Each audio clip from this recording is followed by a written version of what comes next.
Chapter 1 Once on a Time. I am going to tell a story, one of those tales of astonishing adventures that happened years and years and years ago. Perhaps you wonder why it is that so many stories are told of once on a time, and so few of these days in which we live. But that is easily explained. In the old days, when the world was young, there were no automobiles, nor flying machines to make one wonder. Nor were there railway trains, nor telephones, nor mechanical inventions of any sort to keep people keyed up to a high pitch of excitement. Men and women lived simply and quietly. They were nature's children, and breathed fresh air into their lungs instead of smoke and coal gas, and tramped through green meadows and deep forests instead of riding in streetcars, and went to bed when it grew dark, and rose with the sun, which is vastly different from the present custom. Having no books to read, they told their adventures to one another and to their little ones, and the stories were handed down from generation to generation and reverently believed. Those who peopled the world in the old days, having nothing but their hands to depend on, were to a certain extent helpless, and so the fairies felt sorry for them and ministered to their wants patiently and frankly, often showing themselves to those they befriended. So people knew fairies in those days, my dear, and loved them, together with all the ryls and knooks and pixies and nymphs and other beings that belonged to the hordes of immortals. And a fairy tale was a thing to be wondered at, and spoken of in awed whispers, for no one thought of doubting its truth. Today the fairies are shy, for so many curious inventions of men have come into use that the wonders of fairyland are somewhat tame beside them, and even the boys and girls cannot be so easily interested or surprised as in the old days. So the sweet and gentle little immortals perform their tasks unseen and unknown, and live mostly in their own beautiful realms, where they are almost unthought of by our busy, bustling world.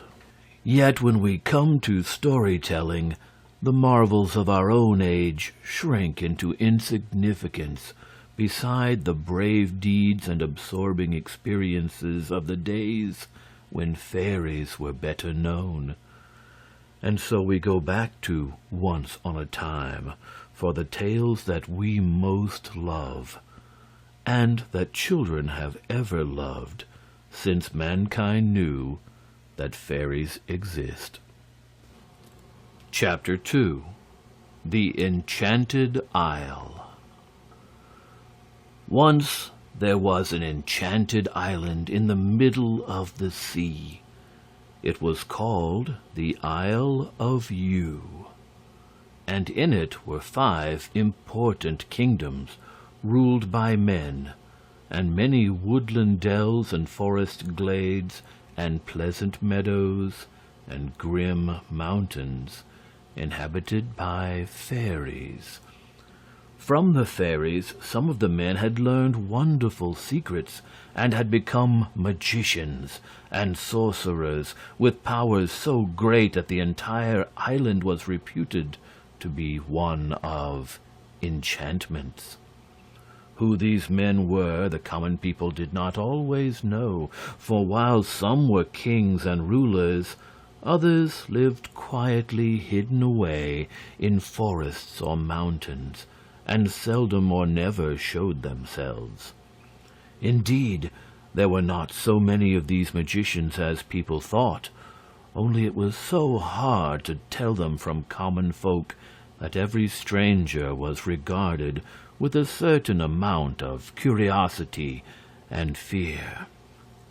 The island was round, like a mince pie, and it was divided into 4 quarters, also like a pie, except that there was a big place in the center where the 5th kingdom, called Spore, lay in the midst of the mountains. Spore was ruled by King Terribus, whom no one but his own subjects had ever seen, and not many of them. For no one was allowed to enter the kingdom of Spore, and its king never left his palace. But the people of Spore had a bad habit of rushing down from their mountains and stealing the goods of the inhabitants of the other 4 kingdoms, and carrying them home with them, without offering any apologies whatever for such horrid conduct. Sometimes those they robbed tried to fight them, but they were a terrible people, consisting of giants with huge clubs, and dwarves who threw flaming darts, and the stern gray men of Spore, who were most frightful of all. So, as a rule, everyone fled before them, and the people were thankful that the fierce warriors of Spore seldom came to rob them oftener than once a year. It was on this account that all who could afford the expense built castles to live in, with stone walls so thick that even the giants of Spore could not batter them down. And the children were not allowed to stray far from home, for fear some roving band of robbers might steal them and make their parents pay large sums for their safe return. Yet, for all this, the people of the enchanted Isle of Yew were happy and prosperous. No grass was greener, no forests more cool and delightful, no skies more sunny, no sea more blue and rippling than theirs. And the nations of the world envied them, but dared not attempt to conquer an island abounding in enchantments. Chapter 3: The Fairy Bower. That part of the enchanted isle which was kissed by the rising sun was called Dawna. The kingdom that was tinted rose and purple by the setting sun was known as Oriel, and the southland where fruits and flowers abounded was the kingdom of Plenta. Up at the north lay Heg, the home of the great barons who feared not even the men of Spore. And in the kingdom of Heg our story opens. Upon a beautiful plain stood the castle of the great Baron Merd, renowned alike in war and peace, and second in importance only to the king of Heg. It was a castle of vast extent, built with thick walls and protected by strong gates. In front of it sloped a pretty stretch of land, with the sea glistening far beyond, and back of it, but a short distance away, was the edge of the forest of Lurla.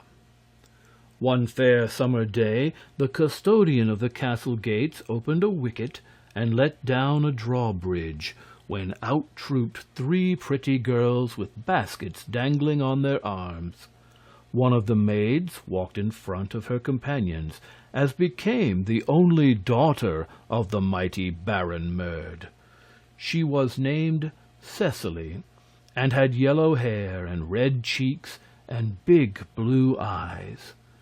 Behind her, merry and laughing, yet with a distinct deference to the high station of their young lady, walked Berna and Hilda, dark brunettes with mischievous eyes and slender, lithe limbs. Berna was the daughter of the chief archer, and Hilda the niece of the captain of the guard, and they were appointed playfellows and comrades of the fair Cecily. Up the hill to the forest's edge ran the 3, and then without hesitation plunged into the shade of the ancient trees.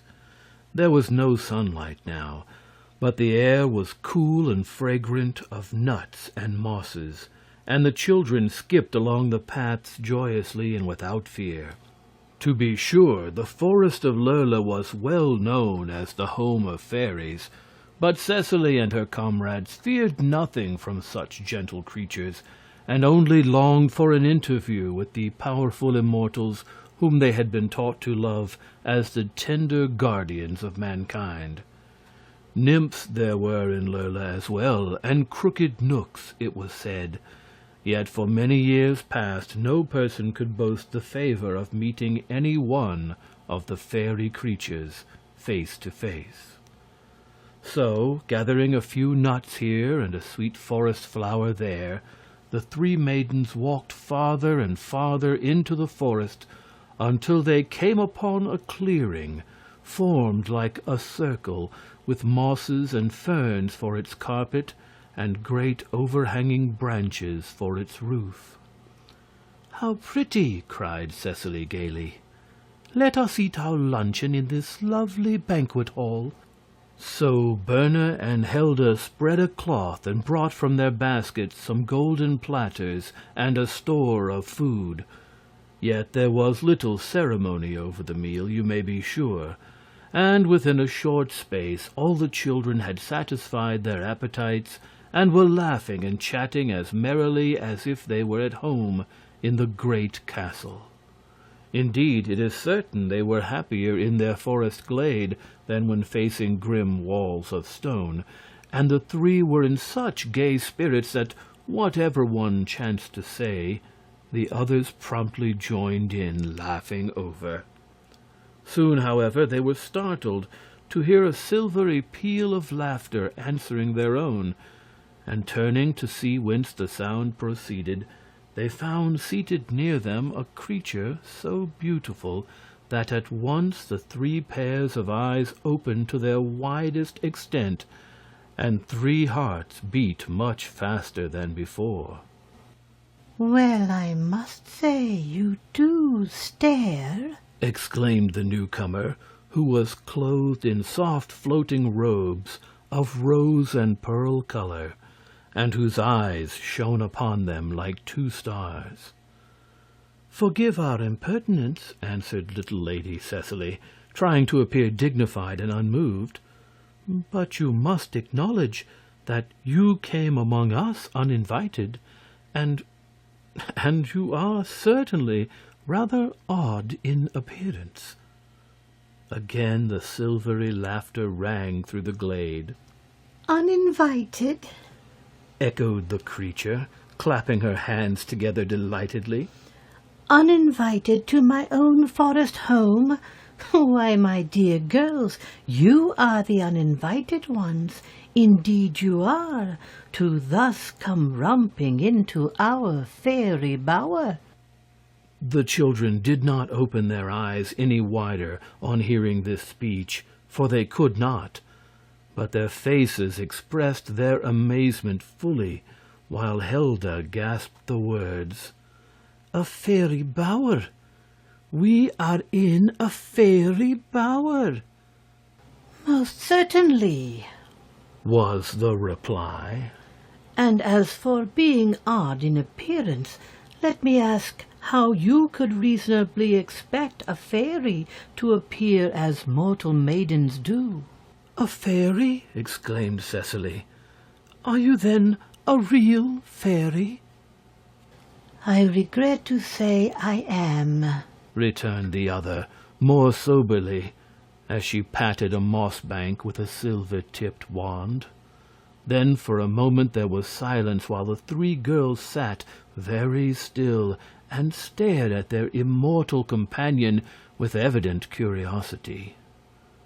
Finally Cecily asked, "Why do you regret being a fairy? I have always thought them the happiest creatures in the world." "Perhaps we ought to be happy," answered the fairy gravely, "for we have wonderful powers and do much to assist you helpless mortals, and I suppose some of us really are happy. But for my part I am so utterly tired of a fairy life that I would do anything to change it." "That is strange," declared Berna. "You seem very young to be already discontented with your lot." Now at this the fairy burst into laughter again, and presently asked, "How old do you think me?" "About our own age," said Berna, after a glance at her and a moment's reflection. "Nonsense!"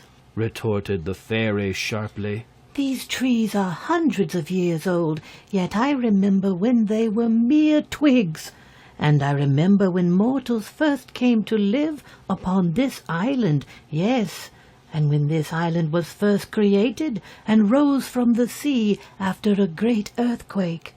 I remember for many, many centuries, my dear. I have grown tired of remembering, and of being a fairy continually, without any change to brighten my life." "To be sure," said Cecily with sympathy. "I never thought of fairy life in that way before. It must get to be quite tiresome." "And think of the centuries I must yet live!" exclaimed the fairy in a dismal voice. "Isn't it an awful thing to look forward to?" "It is indeed," agreed Cecily. "I'd be glad to exchange lives with you," said Helda, looking at the fairy with intense admiration.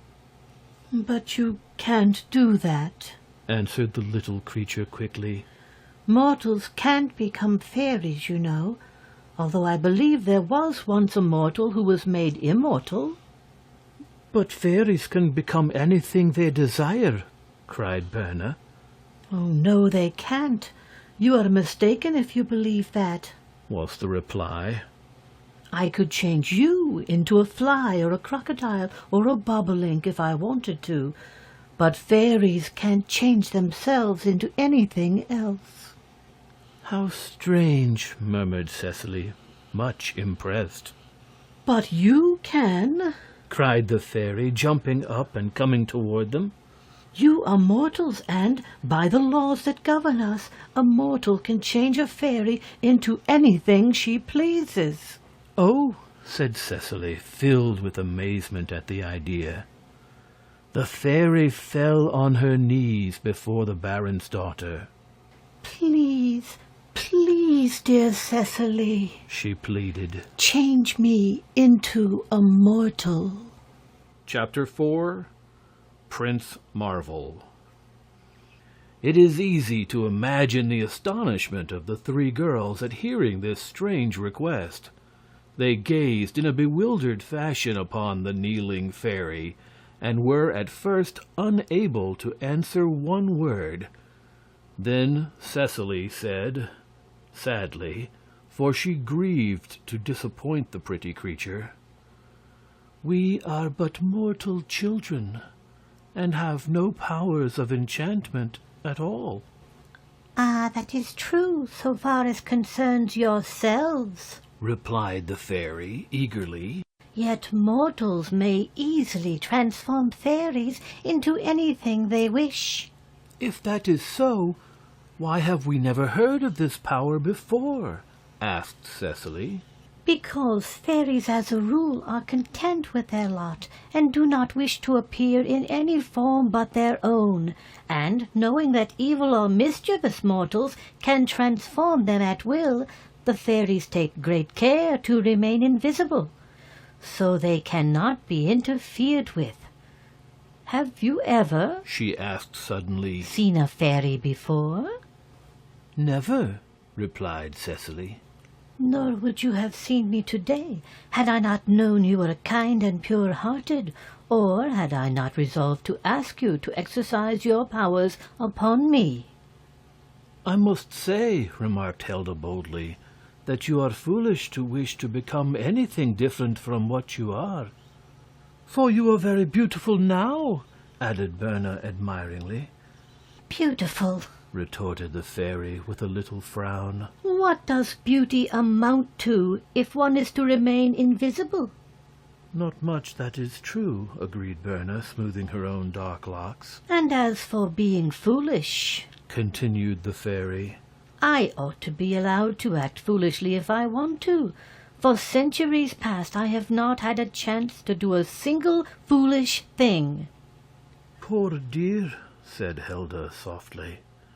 Cecily had listened silently to this conversation. Now she inquired, "What do you wish to become?" A mortal, answered the fairy promptly. A girl like ourselves? Questioned the baron's daughter. Perhaps, said the fairy, as if undecided. Then you would be likely to endure many privations, said Cecily gently, for you would have neither father nor mother to befriend you, nor any house to live in. And if you hired your services to some baron, you would be obliged to wash dishes all day, or mend clothing, or herd cattle, said Berna. But I should travel all over the island, said the fairy brightly. And that is what I long to do. I do not care to work. I fear a girl would not be allowed to travel alone, Cecily remarked after some further thought. At least, she added, I have never heard of such a thing. No, said the fairy rather bitterly. Your men are the ones that roam abroad and have adventures of all kinds. Your women are poor, weak creatures, I remember. There was no denying this, so the three girls sat silent until Cecily asked, Why do you wish to become a mortal?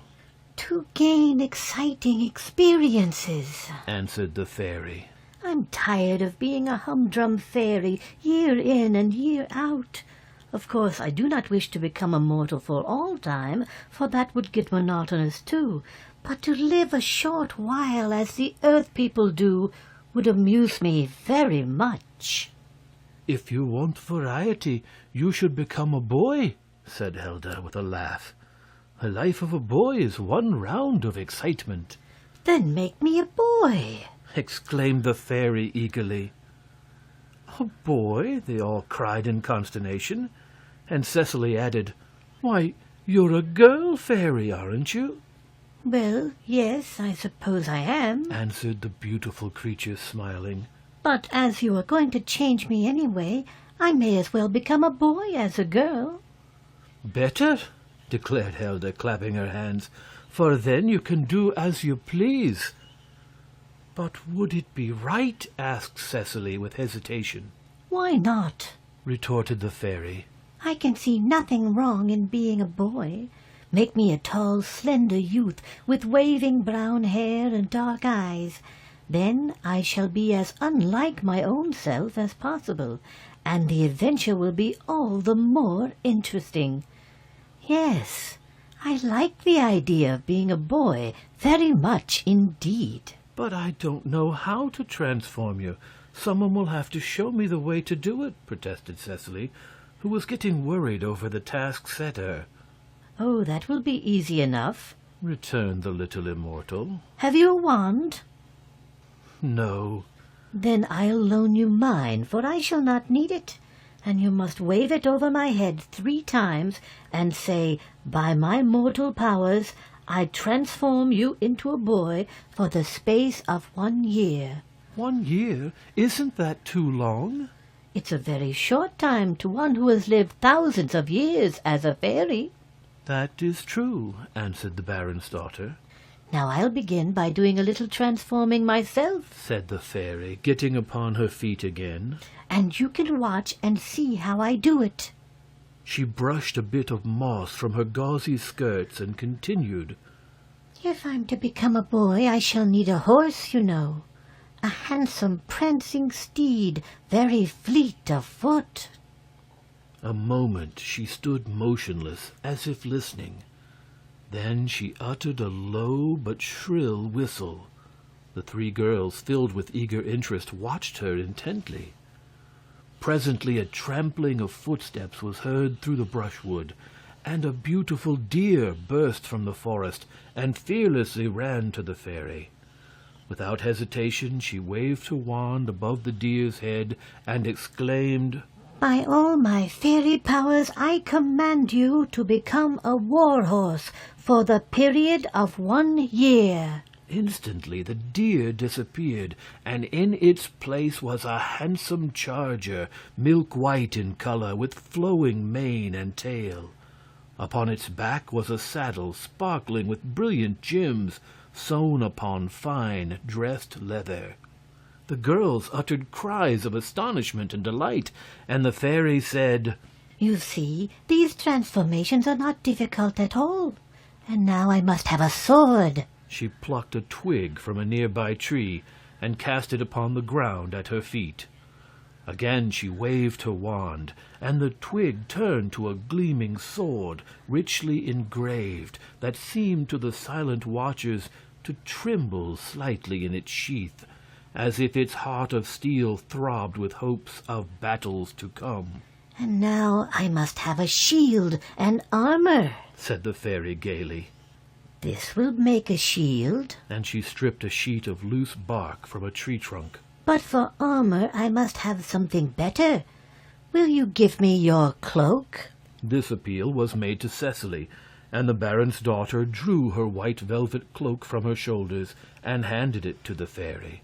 A moment later it was transformed into a suit of glittering armor that seemed fashioned of pure silver inlaid with gold, while the sheet of bark at the same time became a handsome shield with the figures of 3 girls graven upon it.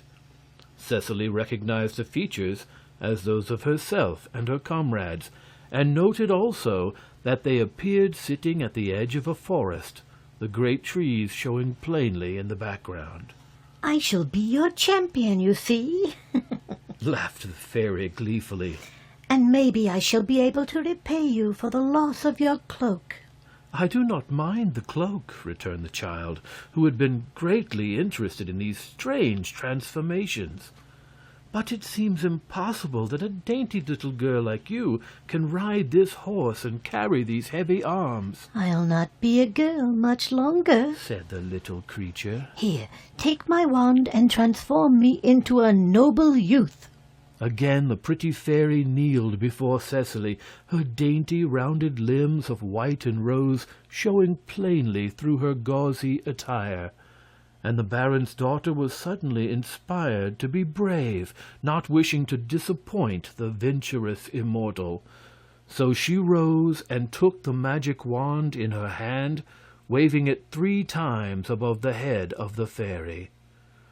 "By my powers as a mortal," she said, marveling even then at the strange speech, "I command you to become a brave and gallant youth, handsome, strong, fearless, and such shall you remain for the space of 1 year."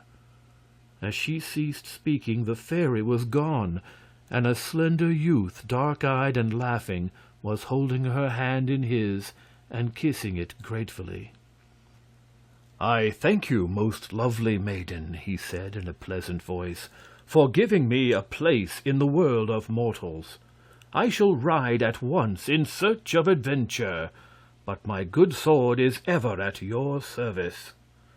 With this he gracefully arose and began to buckle on his magnificent armor and to fasten the sword to his belt. Cecily drew a long, sighing breath of amazement at her own powers, and turning to Berna and Helda, she asked, "Do I see aright? Is the little fairy really transformed to this youth?" "It certainly seems so," returned Helda, who, being unabashed by the marvels she had beheld, turned to gaze boldly upon the young knight. "Do you still remember that a moment ago you were a fairy?" she inquired. "Yes, indeed," said he, smiling, "and I am really a fairy now, being but changed in outward form. But no one must know this save yourselves until the year has expired and I resume my true station. Will you promise to guard my secret?" "Oh, yes," they exclaimed in chorus. for they were delighted, as any children might well be, at having so remarkable a secret to keep and talk over among themselves. "I must ask one more favor," continued the youth, "that you give me a name, for in this island I believe all men bear names of some sort to distinguish them from one another." "True," said Cecily thoughtfully. "What were you called as a fairy?" "That does not matter in the least," he answered hastily. "I must have an entirely new name." "Suppose we call him the Silver Knight," suggested Berna, as she eyed his glistening armor. "Oh, no, that is no name at all," declared Helda. "We might better call him Baron Strongarm." "I do not like that either," said the Lady Cecily, "for we do not know whether his arm is strong or not.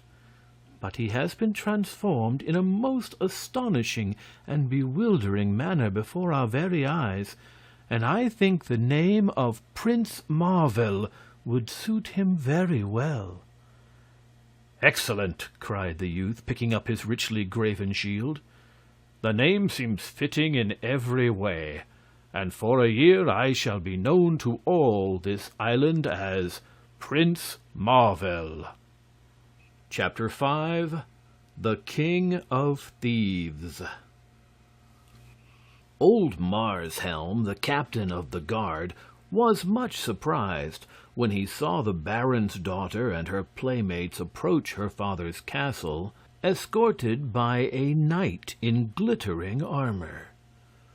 To be sure, it was a rather small knight, but the horse he led by the bridle was so stately and magnificent in appearance that old Marshelm, who was an excellent judge of horses, at once decided the stranger must be a personage of unusual importance.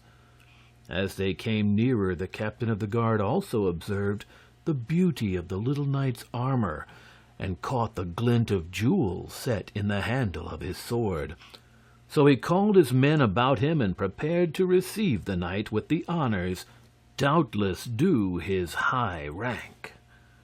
But to the captain's disappointment, the stranger showed no intention of entering the castle. On the contrary, he kissed the little Lady Cecily's hand respectfully, waved an adieu to the others, and then mounted his charger and galloped away over the plains. The drawbridge was let down to permit the three children to enter, and the great Baron Merd came himself to question his daughter. "Who was the little knight?" he asked. "His name is Prince Marvel," answered Cecily demurely. "Prince Marvel!" exclaimed the baron. "I have never heard of him. Does he come from the kingdom of Dorna, or that of Auriel, or Plenta?" "That I do not know," said Cecily with truth. "Where did you meet him?" continued the baron. "In the forest, my father, and he kindly escorted us home." Muttered the baron thoughtfully. "Did he say what adventure brought him to our kingdom of Heg?" "No, father, but he mentioned being in search of adventure." "Oh, he'll find enough to busy him in this wild island, where every man he meets would rather draw his sword than eat," returned the old warrior, smiling. "How old may this Prince Marvel be?" "He looks not over 15 years of age," said Cecily, uneasy at so much questioning, for she did not wish to be forced to tell an untruth. "But it is possible he is much older," she added, beginning to get confused. Well, I am sorry he did not pay my castle a visit," declared the baron. "He is very small and slight to be traveling this dangerous country alone, and I might have advised him as to his welfare."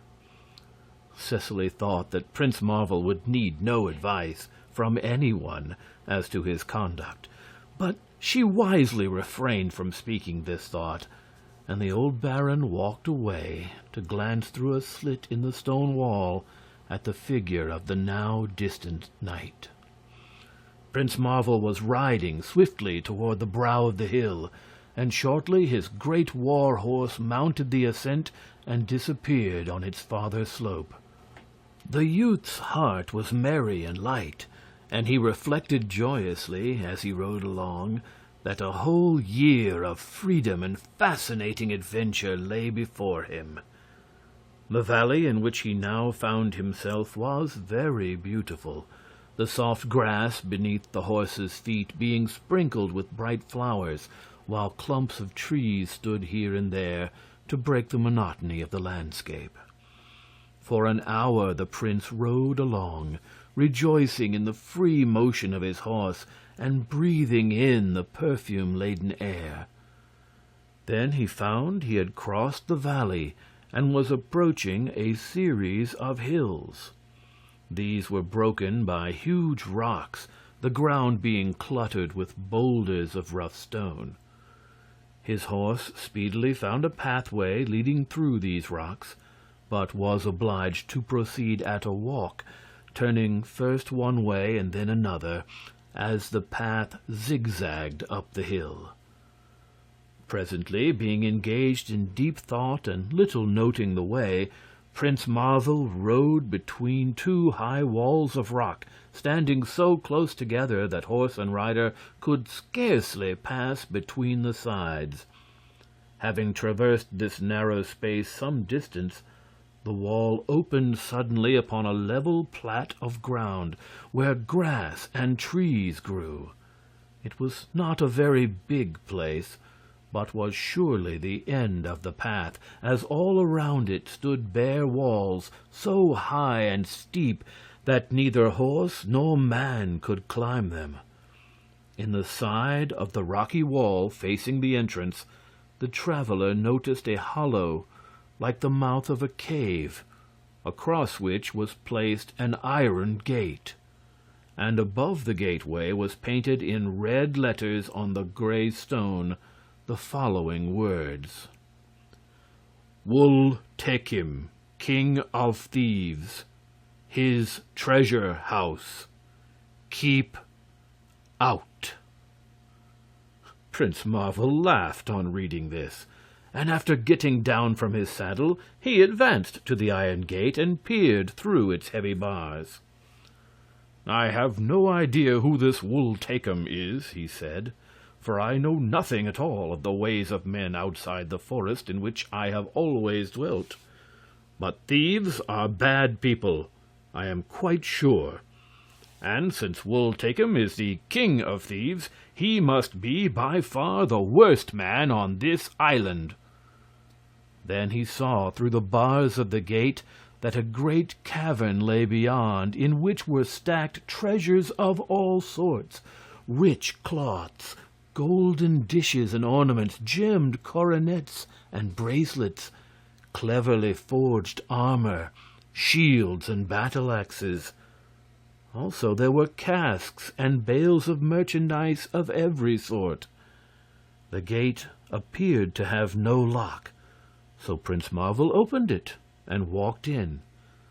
Then he perceived, perched on the very top of a pyramid of casks, the form of a boy, who sat very still and watched him with a look of astonishment on his face. "What are you doing up there?" asked the prince. "Nothing," said the boy. "If I moved the least little bit, this pile of casks would topple over, and I should be thrown to the ground." "Well," returned the prince, "what of it?" But just then he glanced at the ground and saw why the boy did not care to tumble down, for in the earth were planted many swords with their sharp blades pointing upward, and to fall upon these meant serious wounds and perhaps death. "Ho, ho!" cried Marvel. "I begin to understand. You are a prisoner." "Yes, as you will also be shortly," answered the boy. "And then you will understand another thing, that you were very reckless to ever enter this cave."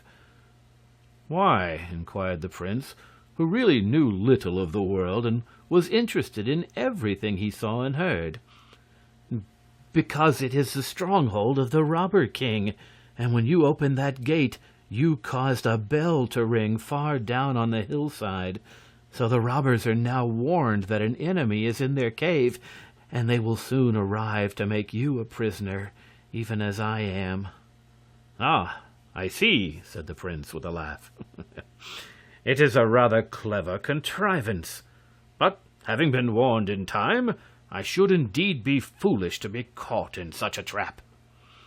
With this he half drew his sword, but thinking that robbers were not worthy to be slain with its untarnished steel, he pushed it back into the jeweled scabbard and looked around for another weapon. A stout oaken staff lay upon the ground, and this he caught up and ran with it from the cave, placing himself just beside the narrow opening that led into this rock-encompassed plain. For he quickly saw that this was the only way anyone could enter or leave the place, and therefore knew the robbers were coming up the narrow gorge, even as he himself had done. Soon they were heard stumbling along at a rapid pace, crying to one another to make haste and catch the intruder. The first that came through the opening received so sharp a blow upon the head from Prince Marvel's oak staff that he fell to the ground and lay still, while the next was treated in a like manner and fell beside his comrade. Perhaps the thieves had not expected so sturdy an enemy, for they continued to rush through the opening in the rocks and to fall beneath the steady blows of the prince's staff, until every one of them lay senseless before the victor. At first they had piled themselves upon one another very neatly, but the pile got so high at last that the prince was obliged to assist the last thieves to leap to the top of the heap before they completely lost their senses. I have no doubt our prince, feeling himself yet strange in the new form he had acquired, and freshly transported from the forest glades in which he had always lived, was fully as much astonished at his deed of valor as were the robbers themselves, and if he shuddered a little when looking upon the heap of senseless thieves, you must forgive him this weakness, for he straightway resolved to steel his heart to such sights, and to be every bit as stern and severe as a mortal knight would have been. Throwing down his staff, he ran to the cave again, and stepping between the sword points, he approached the pile of casks and held out his arms to the boy who was perched upon the top. "The thieves are conquered!" he cried. "Jump down!" "I won't," said the boy. "Why not?" inquired the prince. "Can't you see I'm very miserable?" asked the boy in return. "Don't you understand that every minute I expect to fall upon those sword points?" "But I will catch you!" cried the prince. "I don't want you to catch me," said the boy. "I want to be miserable. It's the first chance I've ever had, and I'm enjoying my misery very much." This speech so astonished Prince Marvel that for a moment he stood motionless. Then he retorted angrily, "You're a fool!" "If I wasn't so miserable up here, I'd come down and thrash you for that," said the boy with a sigh. This answer so greatly annoyed Prince Marvel that he gave the central cask of the pyramid a sudden push, and the next moment the casks were all tumbling in every direction, while the boy fell headlong in their midst. But Marvel caught him deftly in his arms, and so saved him from the sword points. "There," he said, standing the boy upon his feet. "Now you are released from your misery." "And I should be glad to punish you for your interference," declared the boy, gloomily eyeing his preserver, "had you not saved my life by catching me. According to the code of honor of knighthood, I cannot harm one who has saved my life until I have returned the obligation. Therefore, for the present, I shall pardon your insulting speeches and actions." "But you have also saved my life," answered Prince Marvel. "For had you not warned me of the robbers' return, they would surely have caught me." "True," said the boy, brightening up. "Therefore our score is now even. But take care not to affront me again, for hereafter I will show you no mercy." Prince Marvel looked at the boy with wonder. He was about his own size, yet strong and well-formed, and he would have been handsome except for the expression of discontent upon his face. Yet his manner and words were so absurd and unnatural that the prince was more amused than angered by his new acquaintance, and presently laughed in his face. "If all the people in this island are like you," he said, "I shall have lots of fun with them. And you are only a boy, after all." "I'm bigger than you," declared the other, glaring fiercely at the prince. "How much bigger?" asked Marvel, his eyes twinkling. "Oh, ever so much." "Then fetch along that coil of rope and follow me," said Prince Marvel. "Fetch the rope yourself," retorted the boy bluntly. "I'm not your servant." Then he put his hands in his pockets and coolly walked out of the cave to look at the pile of senseless robbers. Prince Marvel made no reply, but taking the coil of rope on his shoulder, he carried it to where the thieves lay and threw it down beside them. Then he cut links from the coil with his sword and bound the limbs of each robber securely. Within a half hour he had laid out a row of thieves extending halfway across the grassy plain, and on counting their number he found he had captured 59 of them. This task being accomplished and the robbers rendered helpless, Prince Marvel turned to the boy, who stood watching him. "Get a suit of armor from the cave and a strong sword, and then return here," he said in a stern voice. "Why should I do that?" asked the boy, rather impudently. "Because I am going to fight you for disobeying my orders, and if you do not protect yourself, I shall probably kill you." "That sounds pleasant," said the boy. "But if you should prove my superior in skill, I beg you will not kill me at once, but let me die a lingering death." "Why?" asked the prince. "Because I shall suffer more, and that will be delightful." "I am not anxious to kill you nor to make you suffer," said Marvel. "All that I ask is that you acknowledge me your master." "I won't," answered the boy. "I acknowledge no master in all the world." "Then you must fight," declared the prince gravely. "If you win, I will promise to serve you faithfully, and if I conquer you, then you must acknowledge me your master and obey my commands." "Agreed," cried the boy, with sudden energy, and he rushed into the cave and soon returned clad in armor and bearing a sword and shield. On the shield was pictured a bolt of lightning. "Lightning will soon strike those 3 girls whose champion you seem to be," he said, tauntingly. "The 3 girls defy your lightning," returned the prince with a smile. "I see you are brave enough." "Brave? Why should I not be?" answered the boy proudly. "I am the Lord Nerl, the son of Negar, the chief baron of Heg." The other bowed low. "I am pleased to know your station," he said. "I am called Prince Marvel, and this is my first adventure." "And likely to be your last," exclaimed the boy sneeringly, "for I am stronger than you, and I have fought many times with full-grown men." "Are you ready?" asked Prince Marvel for answer.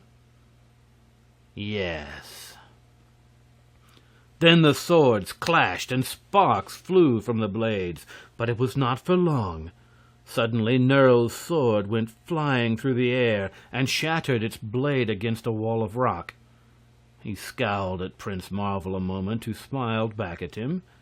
Then the boy rushed into the cave and returned with another sword. Scarcely had the weapons crossed again when, with a sudden blow, Prince Marvel snapped Nerl's blade in 2, and followed this up with a sharp slap upon his ear with the flat of his own sword that fairly bewildered the boy and made him sit down on the grass to think what had happened to him. Then Prince Marvel's merry laugh rang far across the hills, and so delighted was he at the astonished expression upon Nerle's face that it was many minutes before he could control his merriment and ask his foeman if he had had enough fight. "I suppose I have," replied the boy, rubbing his ear tenderly. "That blow stings most deliciously, but it is a hard thought that the son of Baron Negar should serve Prince Marvel." "Do not worry about that," said the prince, "for I assure you my rank is so far above your own that it is no degradation for any son of Negar to serve me. But come, we must dispose of these thieves. What is the proper fate for such men?" "They are always hanged," answered Nerle, getting upon his feet. "Well, there are trees handy," remarked the prince, although his girlish heart insisted on making him shiver in spite of his resolve to be manly and stern. "Let us get to work and hang them as soon as possible, and then we can proceed upon our journey." Nerle now willingly lent his assistance to his new master, and soon they had placed a rope around the neck of each thief and were ready to dangle them all from the limbs of the trees. But at this juncture the thieves began to regain consciousness, and now Wul Takim, the big red-bearded king of the thieves, sat up and asked, "Who is our conqueror?" "Prince Marvel," answered Nerle. "And what army assisted him?" inquired Wul Takim, curiously gazing upon the prince. "He conquered you alone and single-handed," said Nerle. Hearing this, the big king began to weep bitterly, and the teardrops ran down his face in such a stream that Prince Marvel ordered Nerle to wipe them away with his handkerchief, as the thief's hands were tied behind his back. "To think," sobbed Wul Takim miserably, "only to think that after all my terrible deeds and untold wickedness, I have been captured by a mere boy.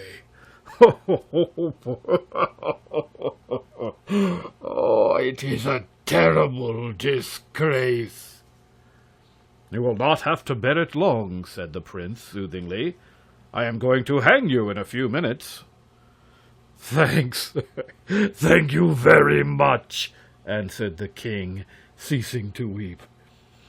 "I have always expected to be hanged some day, and I am glad no one but you two boys will witness me when my feet begin kicking about." "I shall not kick," declared another of the thieves, who had also regained his senses. "I shall sing while I am being hanged." "But you cannot, my good Gunda," protested the king, "for the rope will cut off your breath, and no man can sing without breath." "Then I shall whistle," said Gunda composedly. The king cast at him a look of reproach, and turning to Prince Marvel, he said, "It will be a great task to string up so many thieves. You look tired. Permit me to assist you to hang the others, and then I will climb into a tree and hang myself from a strong branch with as little bother as possible." "Oh, I won't think of troubling you," exclaimed Marvel with a laugh. "Having conquered you alone, I feel it my duty to hang you without assistance, save that of my esquire." "Oh, it's no trouble, I assure you. But suit your own convenience," said the thief carelessly. Then he cast his eye toward the cave and asked, "What will you do with all our treasure?" "Give it to the poor," said Prince Marvel promptly. "What poor?" "Oh, the poorest people I can find." "Will you permit me to advise you in this matter?" asked the King of Thieves, politely. "Yes, indeed, for I am a stranger in this land," returned the prince. Well, I know a lot of people who are so poor that they have no possessions whatever, neither food to eat, houses to live in, nor any clothing but that which covers their bodies. They can call no man friend, nor will any lift a hand to help them. Indeed, good sir, I verily believe they will soon perish miserably unless you come to their assistance." "Poor creatures!" exclaimed Prince Marvel, with ready sympathy. "Tell me who they are, and I will divide amongst them all your ill-gotten gains." "They are ourselves," replied the King of Thieves with a sigh. Marvel looked at him in amazement, and then burst into joyous laughter. "Yourselves?" he cried, greatly amused. "Indeed, yes," said Wool Takem sadly. "There are no poorer people in all the world, for we have ropes about our necks and are soon to be hanged. Tomorrow we shall not have even our flesh left, for the crows will pick our bones." "That is true," remarked Marvel, thoughtfully. "But if I restore to you the treasure, how will it benefit you, since you are about to die?" "Must you really hang us?" asked the thief. "Yes, I have decreed it, and you deserve your fate." "Why?" "Because you have wickedly taken from helpless people their property, and committed many other crimes besides." "But I have reformed. We have all reformed, have we not, brothers?" "We have," answered the other thieves, who, having regained their senses, were listening to this conversation with much interest. "And if you will return to us our treasure, we will promise never to steal again, but to remain honest men and enjoy our wealth in peace," promised the king. "Honest men could not enjoy treasures they have stolen," said Prince Marvel. "True, but this treasure is now yours, having been won by you in fair battle. And if you present it to us, it will no longer be stolen treasure, but a generous gift from a mighty prince, which we may enjoy with clear consciences." "Yet there remains the fact that I have promised to hang you," suggested Prince Marvel with a smile, for the king amused him greatly. "Not at all, not at all!" cried King Wool Takem. "You promised to hang 59 thieves, and there is no doubt the 59 thieves deserved to be hung. But consider, we have all reformed our ways and become honest men, so it would be a sad and unkindly act to hang 59 honest men." "What think you, Nerle?" asked the prince, turning to his esquire. "Why, the rogue seems to speak truth," said Nerle, scratching his head with a puzzled air. "Yet, if he speaks truth, there is little difference between a rogue and an honest man. Ask him, my master, what caused them all to reform so suddenly?" "Because we were about to die, and we thought it a good way to save our lives," replied the robber king. "That's an honest answer, anyway," said Nerle. "Perhaps, sir, they really have reformed." "And if so, I will not have the death of 59 honest men on my conscience," declared the prince.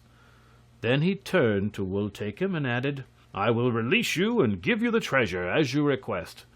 But you owe me allegiance from this time forth, and if I ever hear of your becoming thieves again, I promise to return and hang every one of you." "Never fear," answered Wool Takem joyfully. "It is hard work to steal, and while we have so much treasure, it is wholly unnecessary. Moreover, having accepted from you our lives and our fortunes, we shall hereafter be your devoted servants, and whenever you need our services, you have but to call upon us, and we will support you loyally and gladly." "I accept your service," answered the prince graciously. And then he unbound the 59 honest men and took the ropes from their necks. As nightfall was fast approaching, the new servants set to work to prepare a great feast in honor of their master. It was laid in the middle of the grassy clearing, that all might sit around and celebrate the joyous occasion. Do you think we can trust these men?" asked Nerle suspiciously. "Why not?" replied the prince. "They have been exceedingly wicked, it is true, but they are now intent upon being exceedingly good. Let us encourage them in this. If we mistrusted all who have ever done an evil act, there would be fewer honest people in the world. And if it were as interesting to do a good act as an evil one, there is no doubt everyone would choose the good."